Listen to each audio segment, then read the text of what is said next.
class, I am Ma'am Morada, your math teacher. Let me help you in answering your module for week 4 and 5.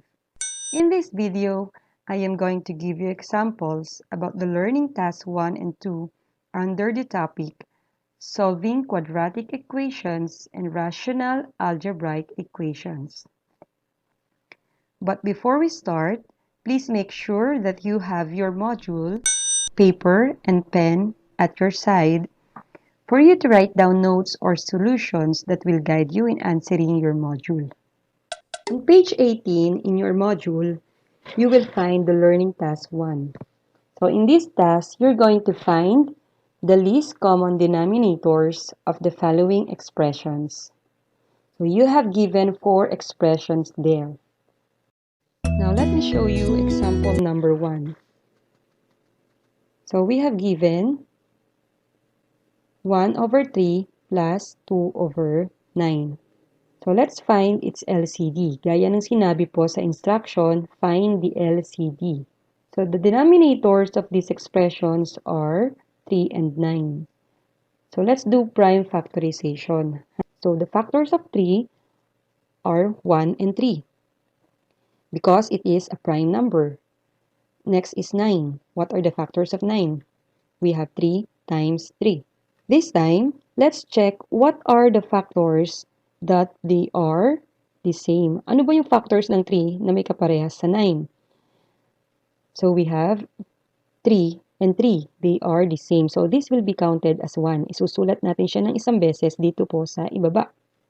Then, write all the other factors. Actually, itong 1, pwedeng hindi na natin isulat. Why? Because all numbers multiplied by 1 will remain the same. Next, we have 3. Wala nang kaparehas yung 3 sa factors ng 3. Therefore, we're going to write it at the bottom. So let's simplify the expression 3 times 1 times 3. So this will be equal to 9. Therefore, our LCD is equal to 9. Let's have another example. We have 5 over 2 plus 3 over 8. We have the denominator 2 and 8. So let's do the prime factorization. So the factors of 2, since ito po ay prime number, are 1 and itself, or 1 times 2. And the factors of 8 are 2 times 2 times 2. So tingnan natin kung ano yung factors na may parehas. So we have 2 and 2. So they will be counted as 1. Sulat natin siya sa baba. So the rest of the factors will be written once also at the bottom. So since meron na naman tayong 1, pwedeng hindi na rin natin siya isulat. Next, we have 2 and then 2. So let's simplify. 2 times 1 times 2 times 2 equals 8. Therefore, our LCD is equal to 8. Now let's have another example. Example number 3. We have 2 over x plus 1 over 6. Kung napansin nyo, meron po tayong variable na denominator. So let's find its LCD. So the factors of x and the factors of 6. We have x times 1 and factors of 6 is 2 times 3. X. May kaparehas ba na factor ang x dito sa 6? Wala. So we're going to write it at the bottom once. Next is 1. Pwedeng hindi na natin isulat. And next is 2. And times 3.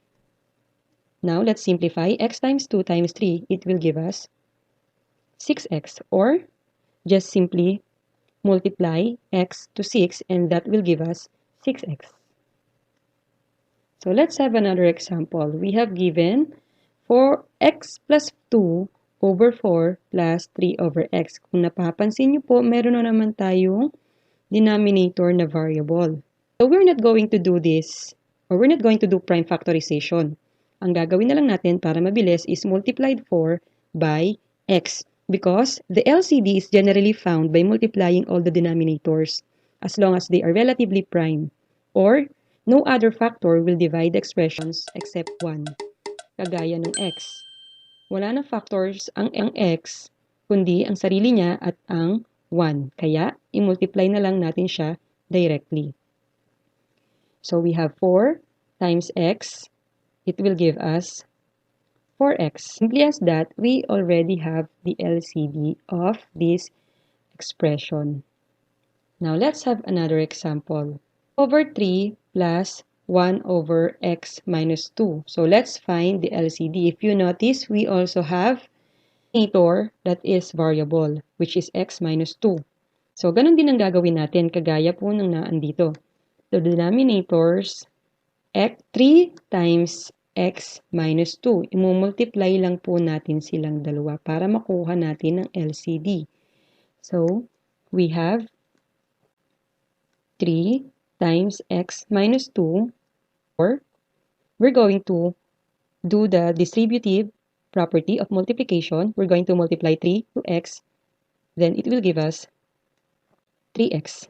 3 times x is equal to 3x. Next is 3 times negative 2 is equal to negative 6. For the LCD of 2 over 3 plus 1 over x minus 2 is equal to 3x minus 6. Now let's proceed to the second part of your learning task 1. In learning task 1, so you have the second part. What about the rational expression in each equation? What should be the corresponding least common denominator? So you have 3 examples there that you're going to solve later. Now, let me give you an example.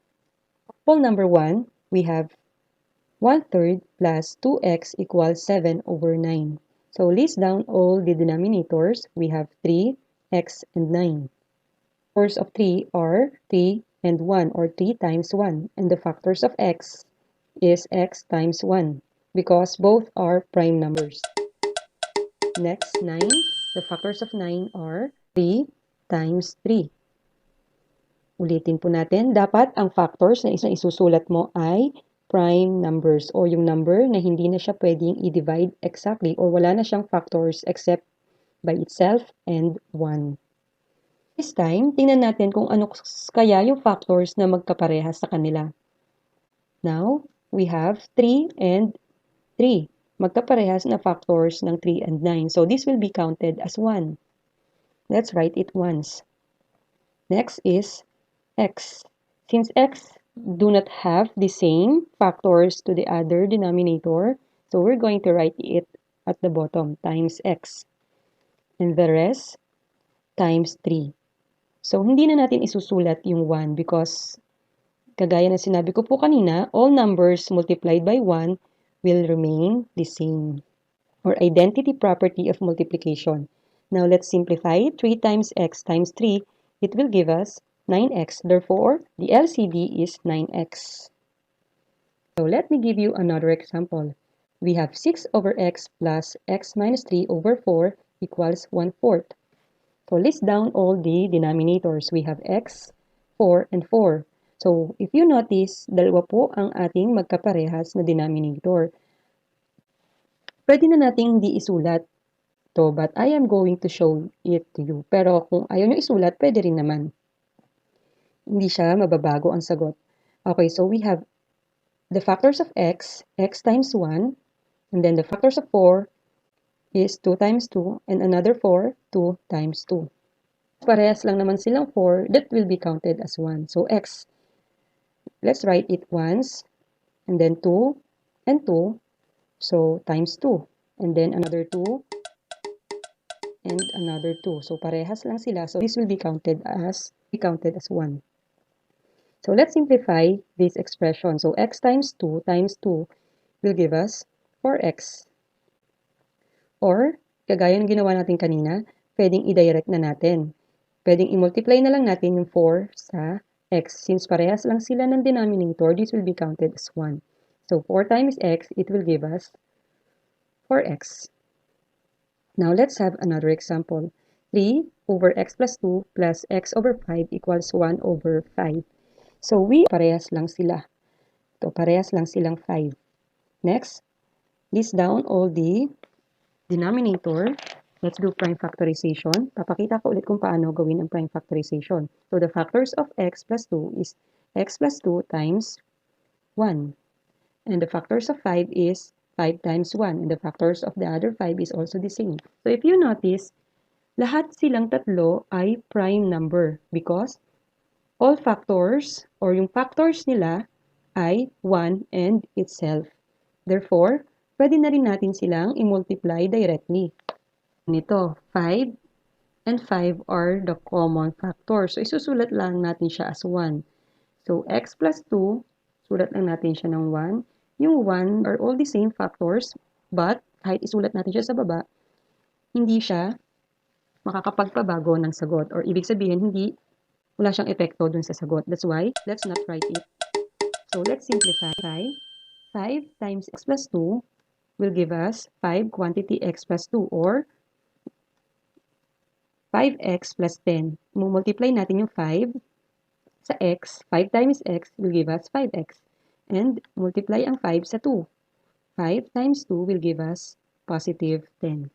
So, we have the LCD 5x plus 10. Now, let's proceed to the learning task 2 of your module. So, in learning task 2, you're going to translate the following verbal sentences to a mathematical sentence, then express into a quadratic equation in terms of x. So, you have given 5 questions here or 5 verbal sentences or mathematical. Gawin nyo pong quadratic equation. So, I will give you an example to guide you to answer this task. Okay, remember, your final answer should be written in quadratic equation in terms of x. Have an example. So, example number 1, the area of a garden is 160 square meter. Its length is 3 meter, more than twice its width. So, how are we going to express this into quadratic equation? So, let's write first all the given. So, ano ba yung mga given? Ano ba yung sinabi dun sa sentence or mathematical sentence? According to the mathematical sentence, A is equal to 160 square meter. So, saan po nanggaling yun? Dito po siya nanggaling. According po kasi dito, area of a garden is 160 square meter. A stands for area. And another given, we have length is 3 meter, more than twice its width. More than. Clue word, pag sinabi pong more than, it means addition. Mas marami ng 3 metro sa width. Therefore, L is equal to 2W plus 3. So, bakit nagkaroon ng 2 sa tabi ng W? Because, according to this, twice its width. Sabi po kasi, twice. Pag sinabi pong twice, imumultiply mo po siya sa 2. So, we have L is equal to 2W plus 3. So, remember the formula of finding the area. We have A is equal to length times width, or area is equal to length times width. So, let's substitute this given to the formula. A will be 160. Then, L will be 2W plus 3. And then, copy the W. So, let's simplify. Or let's arrange it properly. So, in-arrange lang po natin, ano na lang natin yung W. So, we have 160 equals W, quantity 2W plus 3. Therefore, our quadratic equation is 160 equals W, quantity 2W plus 3. Direction, we need to express into quadratic equation in terms of x. So, papalitan lang po natin lahat ng variable sa x. So, yung W napalitan ng x, yung W napalitan ng x. Therefore, our quadratic equation will be 160 equals x, quantity 2x plus 3. So, this is the final answer. Another example. We have example number 2. The length of a rectangular parking lot is 36 meters longer than its width. The area of the parking lot is 5,132 square meters. So, how are we going to translate this into quadratic equation? So, first, sulat ulit natin lahat ng given. Length of a rectangular parking lot is 36 meter longer than its width. Ang length daw po is 36 meter longer than its width. Longer than, ibig sabihin, mag-a-add ulit tayo. So, we have W plus 36. So, bakit wala ng 2? Kasi wala naman sinabing twice its width. That's why W plus 36 lang po. And then, area is equal to 5,152 square meter. And we have the formula for finding the area. A is equal to length times width. So, substitute those value to this formula. We have 5,152 equals W plus 36 and times W. Or, let's rearrange it. We have 5,152 equals W, quantity W plus 36.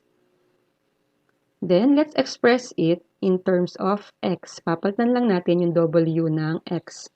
So, we have 5,152 equals X times X plus 36, or 5,152 equals X quantity X plus 36.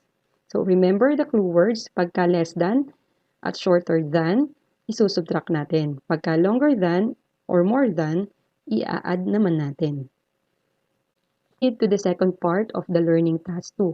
Sa learning task 2, letter B, you're going to solve for X. Given po ang ating rational equation, rational algebraic equation. Pag sinabi po natin rational, yung terms po niya are fractions. Kagaya po nitong naandito sa inyong module.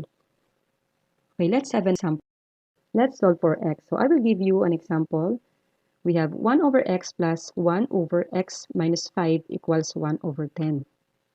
To add the two terms, but we have a problem. Kailangan parehas sila ng denominator. So, kailangan hanapin muna natin ang LCD. Dapat parehas sila ng denominator para mapag-plus natin ang dalawang rational numbers. Let's find the LCD. So, we have X and X minus 5. Since these are both prime, pwede na natin silang pag-multiplyin directly. So, the LCD of these expressions is X times X minus 5. So, ang LCD po nitong expression na to ay X times X minus 5. So, we're going to solve for it. Kailangan maging similar fraction muna silang dalawa para mai-add natin sila parehas. So, let's do the addition of fraction. So, using the LCD, we have X quantity X minus 5 divided by X, it will give us X minus 5. Ulitin po natin, X, quantity X minus 5 divided by X, makakancel po yung X kasi nag-divide tayo, ang matitira po ay yung X minus 5. And then, yung sagot, imumultiply natin dun sa numerator. X minus 5 times 1 is X minus 5. Then, let's have another rational. We have X, quantity X minus 5 divided by X minus 5 will give us X. Makakancel po yung X minus 5. Ang matitira po sa atin ay yung X. Ayun. And then, multiply it by the numerator. X times 1, it will give us X. So, eto na po yung ating bagong fraction. So, pwede na natin silang ipag-plus kasi parehas na sila ng denominator. Kagaya po nito. So, yung 1 over x naging x minus 5 over x times x minus 5. Ito po yun. Ang ating 1 over x minus 5 naging x over x quantity x minus 5. Ito po siya. So, pwede na natin silang pag-plusin kasi magkaparehas na ng denominator. So, let's add both. We have, since parehas sila ng denominator, kokopyahin lang po natin ang denominator.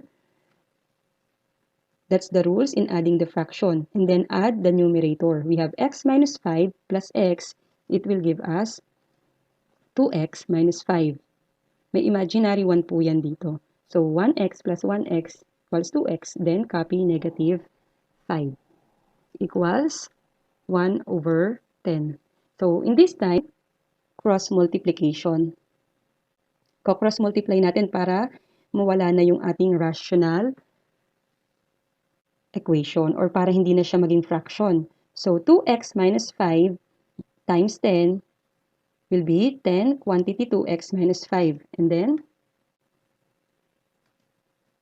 1 times x, quantity x minus 5 will be equal to x, quantity x minus 5. Kasi 1 lang naman yon, hindi siya magbabago. So, it will remain the same. So, this time, wala na po tayong fraction. Pwede na natin siyang i-simplify using distributive property of multiplication. So, let's do it one by one. So, 10 times 2, it will give us 20x. Or 10 times 2x equals 20x. 10 times negative 5 equals negative 50 equals x times x will be equal to x squared. Then x times negative 5 is equal to negative 5x. And then, let's write it in standard form. Kailangan naka-equal siya sa 0. So, using transposition, kailangan lahat to mapalipat dito sa kabila and then that will be equal to 0. So, addition property of equality, pwede din naman na transposition. Pag nilipat po natin ng x squared sa kabila ng equal sign, magiging negative siya kasi positive po siya dito. So, we have negative x squared, then yung negative 5x, pag nilipat natin sa kabila, magiging positive 5x. And then, the rest, isusulat lang natin siya dito. Kokopyahin lang po natin. Ito lang pong dalawa ang nagbago ng sign kasi siya yung inilipat natin sa kabila.